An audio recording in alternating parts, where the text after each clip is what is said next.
Congress party ఎన్నికలప్పుడు ఒక మాట ముగియగానే ఇంకో మాట మాట్లాడుతోందని, మాట మార్చడం కాంగ్రెస్ నైజమని భారత కార్యనిర్వాహక అధ్యక్షుడు మాజీ మంత్రి కేటీఆర్ మండిపడ్డారు. ఎన్నికల్లో ఇచ్చిన హామీలను ఎగ్గొట్టాలని చూస్తోందని విమర్శించారు.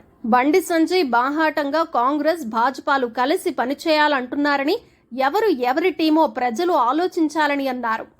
లండన్లో సీఎం రేవంత్ రెడ్డి చేసిన వ్యాఖ్యలపై భారత కార్యనిర్వాహక అధ్యక్షుడు కేటీఆర్ స్పందించారు. లోక్సభ సన్నాహక సమావేశాల్లో భాగంగా తెలంగాణ భవన్లో హైదరాబాద్, సికింద్రాబాద్ నియోజకవర్గాల నేతలతో ఆయన సమావేశమయ్యారు. శాసనసభ ఎన్నికలపై సమీక్షించడంతో పాటు సార్వత్రిక ఎన్నికల కార్యాచరణపై చర్చించారు. నేతల నుంచి అభిప్రాయాలు, సూచనలు స్వీకరించారు. జనవరి నెల కరెంటు బిల్లులను ప్రజలెవరూ చెల్లించవద్దన్నారు కేటీఆర్. కరెంటు బిల్లులను 10 జన్పథ్లోని సోనియా గాంధీ ఇంటికి పంపాలన్నారు. ప్రతి మహిళకు నెలకు 2,500 రూపాయలను కాంగ్రెస్ ప్రభుత్వం వెంటనే ఇవ్వాలని, హామీలు అమలు చేయకుంటే వదిలిపెట్టేది లేదన్నారు. 50 రోజుల పాలనలో ఎంతో మంది ఆత్మహత్యలు చేసుకున్నారన్నారు కేటీఆర్.